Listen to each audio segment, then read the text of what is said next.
Okay, so today we're going to talk about making this little cactus render here.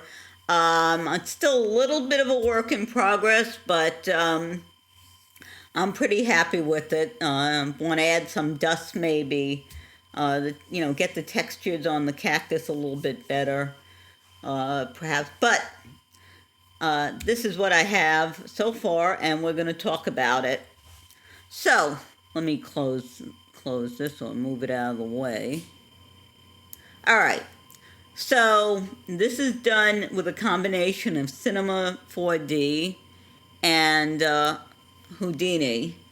This is the cinema file here. We got the 3 cactuses and we got the terracotta planter here. Now, this was inspired by 2 different tutorials. One was on making terracotta materials procedurally, no image textures. The ones, if you go into Grayscale Gorilla or any of the places where you get textures and you look for terracotta, you will see images. This one, and I'm going to show it to you, let me bring it up, is based on just using noises and gradients. So here's the bigger noise, and the gradient is kind of a reddish blue, red to blue gradient. This is a smaller noise, and this is a yellow gradient. You combine them in a mixed texture with a bigger noise, and you get the universal material here, but also adding a roughness and a normal. Now he goes into much more detail about it in the tutorial that kind of got me interested in playing with this concept here.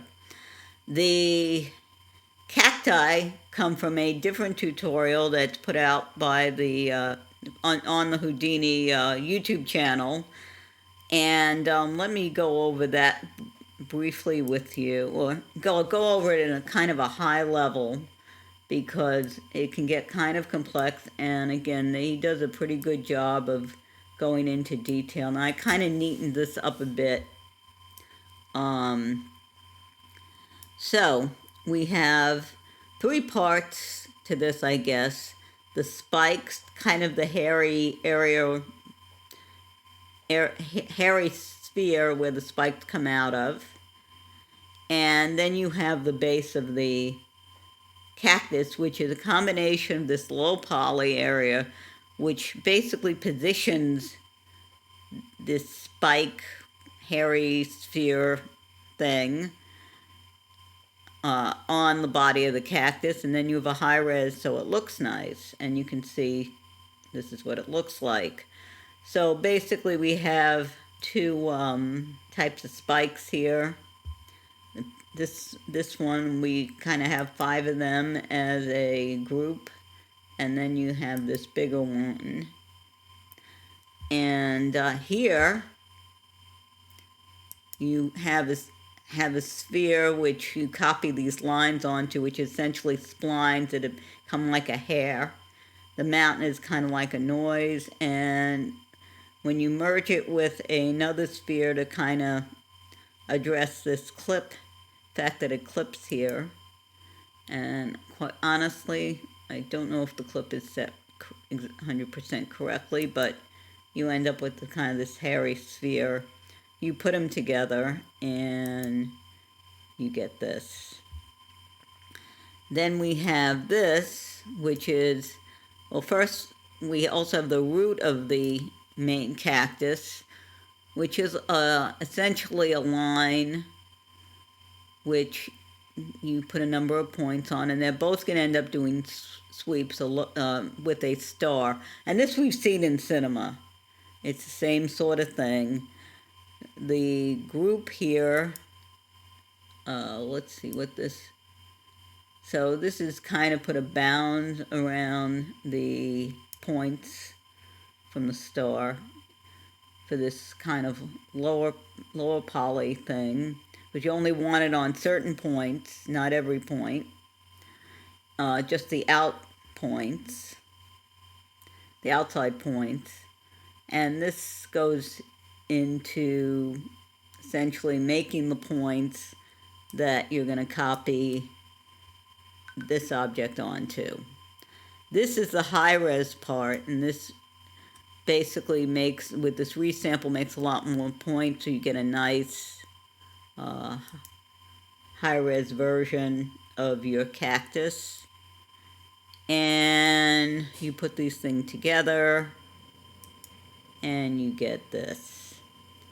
Now, what I did differently from him is I got rid of a lot of the color stuff, because he colorized it by doing things within, like color gradients within the node graph.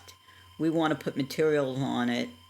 In order to do that in Cinema, I kind of had to use a kludge. I made different alembic files, and actually the two that's relevant are this one here, which essentially has the points connected to the fuzzy, to the base of the, to this low poly, which the fuzzy part, spike part, connected to the points determined here. And this one here, which has the high res, and when you put them together in Cinema, you can, so let's look at this big cactus. This is what you can do. So this represents the kind of spiky parts, and you got, this is for the fuzzy area, and this is for the, this is for the spikes, and this is for the fuzzy area. This is hair. So you have to add this little Octane object and then tell it it's hair. This is the main body, and of course you give it the green, and you put these two together and you get a cactus that has the different colors with the green and the spikes and so on.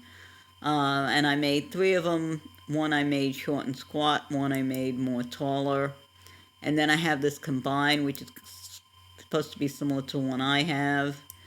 And it has kind of a shorter base that has fewer points and less edges, different edges here. And then kind of similar to this, except I make it a different color.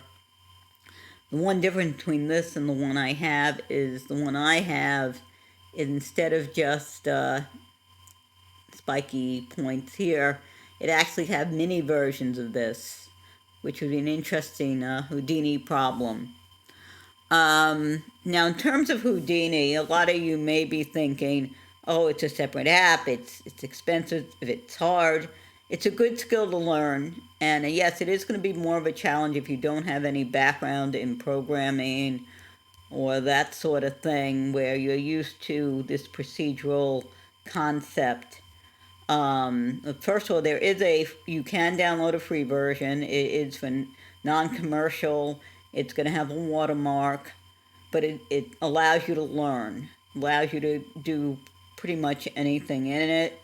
There may be some limitations, and you can learn this skill and get the concept of nodes in your head. If you look at this, basically, it's sort of, you take, these are different procedures, and you put something in, something comes out, and this does something else to it, and so on and so on. So if you get comfortable with nodes, that also is going to make your life easier if you want to do, if you want to do compositing in something other than After Effects, because DaVinci Resolve Fusion and Nuke, which is the professional tool, both node-based. So, and even our materials in Octane are now becoming node-based. So it's a really good thing to learn. So how did I get different cactuses? Basically, I went in and I tweaked certain parameters. Actually, in my case, for doing this, because I don't have what they call a Houdini digital asset, or HDA, fully sorted, I kind of did this, for this purposes of this render, I did it manually. But for example, on the sweep here, now you can tweak this sweep, and you can change different things, the different numbers of right now, but you can change the number of points, you can change the position and the value. Let me show you that with what I have for the HDA. So let's open a new file. Okay, so we have Houdini here, blank thing. And what you can do is under digital assets,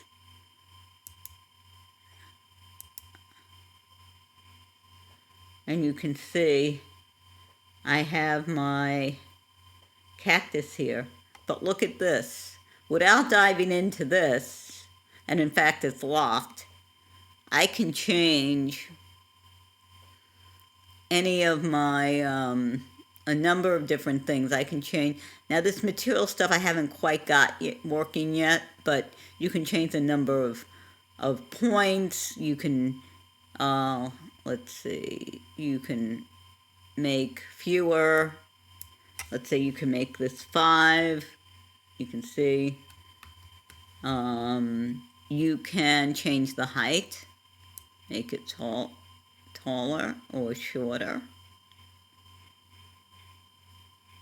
And I don't know if I put the width in there yet. Oh, actually that's here, the ramp. You can adjust, this is how they adjust the kind of the width.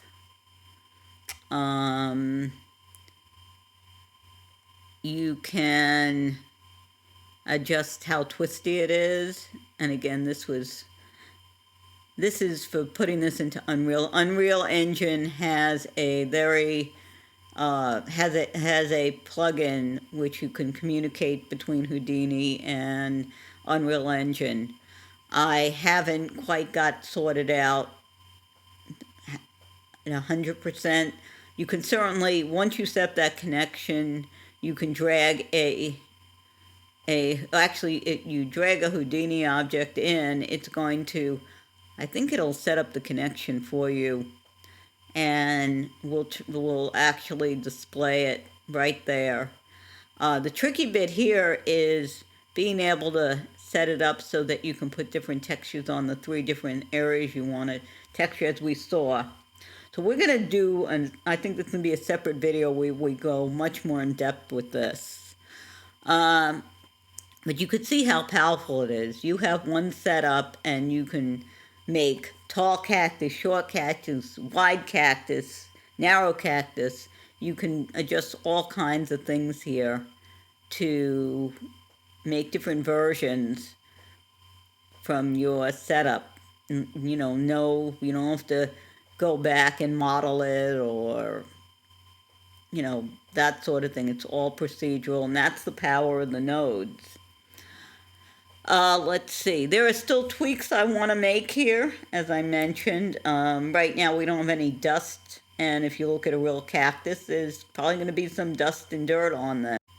And I may want to make some other tweaks with it.